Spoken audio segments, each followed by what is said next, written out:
Okay, it's weird that in Back to the Future, Marty takes the whole chicken insult very seriously.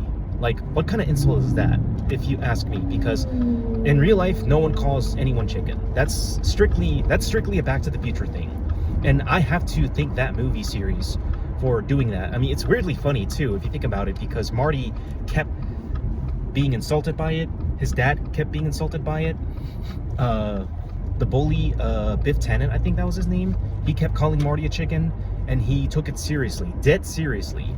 And that's how in the trilogy there were warning signs, if you look closely, that showed Marty having a bad future, having a bad outcome. From him being a nuclear power plant worker who gets fired by his boss in 2015, to having a car accident in 1985 that led to that moment, because he was racing with Needles. He was racing with the guy that would become his boss, and he would become strangled by him the whole way through, financially speaking, to Doc Brown, his best friend, telling him, oh, I can't tell you this, it might make things worse, and that, Marty, we all make decisions that affect the course of our lives, and that you gotta do what you gotta do, and I gotta do what I gotta do. Subtly warning Marty that the future, you know, is still open. Anything could happen. The future is not some fixed cosmic script that suggests we're just playing along with it.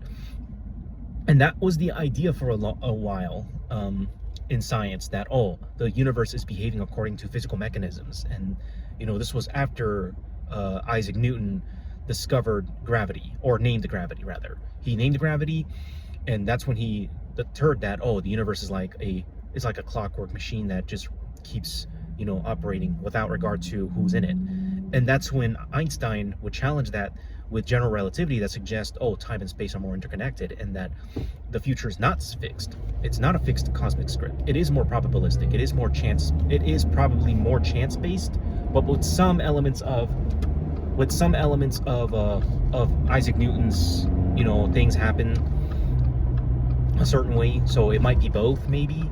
Maybe the universe is not fully deterministic. Maybe there are elements that are more chance-based or more probabilistic, or more, you know, we are participating in it too. We're not just here to follow a script. We're here to participate with what's going on. And this links to Back to the Future, where Marty and Doc are not just following a cosmic script that goes along with how time works. They are manipulating time with a time machine, with the DeLorean time machine. And when I was watching Back to the Future, I've always wondered, what would it be like to actually have something like that, to have the power to change time? And if you could do that, what would you change? I wouldn't go as far to change, I wouldn't go as far to change like actual history, because that would be catastrophic. There's something called the grandfather paradox, where if you go back in time and you kill your grandfather to make sure you are not born, what that does is that it creates a closed loop where it prevents the action that you made, and therefore it doesn't change anything, or something like that. I might be oversimplifying it, but it creates a paradox where you cannot stop yourself from doing that. And if you try to go back in time to change world events, it's not going to affect anything. If anything, it might just create a new timeline. Maybe it makes things worse. Let's say somebody wants to go back in time to stop Adolf Hitler from rising and causing World War II and causing the genocides and the Nazi ideology from rising. Let's say that. If somebody were to go back in time and do that, what would happen is that either it delays the event, either it replaces Hitler with someone else. I mean, there were other dictators in the 20th century, like Adolf Hitler, like Joseph Stalin, or Benito Mussolini, or the Japanese emperor, I forgot his name. But the point is that if you go back in time to try to stop Hitler from rising and gaining power, oh, you know what? I'm going somewhere else, because this place is full of traffic. Let me see. Is it full of traffic? No, it's not full of traffic. Okay, we can go. Okay, the point is that you can't really change history like that, because if you do, you might make things worse. And that's what Back to the Future is showing us, is that Marty and Doc both have the power to go back in time, change the events of history. Oh yeah, there's traffic. Holy shit, dude. What the F? Like, what the fuck? There's traffic here. Let's just go. You know what? We have no other option. Let's just go anyways. Okay, so they have the power to go back in time, right? They can change the events of history. They can manipulate how outcomes could happen, at least sometimes, especially in the case of Hill Valley, where they're altering the events of Hill Valley in subtle ways. They're revisiting moments of their past, but they try their best not to interfere with it. And this is where Doc warns Marty not to interfere with his past self, because if he does that, it creates a paradox, supposedly, where the universe destroys itself, because now history has been altered to such a degree where now the events of time and the events of how things are supposed to go don't end up going how they're meant to, which is why they are very careful to not do something like this, to interfere with their past selves or with past events or whatever. Let me see, hold up. I'm gonna see if I can.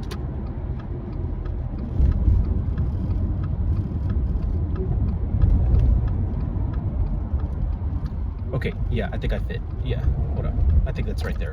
Okay, so the thing is that they try to make sure to not interfere with their past selves, so that way the events of the past can play along just fine.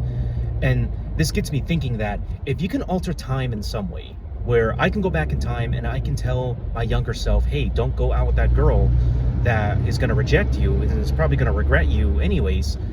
Like, I would tell him in subtle ways to, hey, like, you could foresee this, and this can help you improve your social skills. This can help improve your dating skills. Even if you get rejected, even if you get regretted by a girl that you like, you still have the experience and the foreknowledge of knowing that it's going to happen.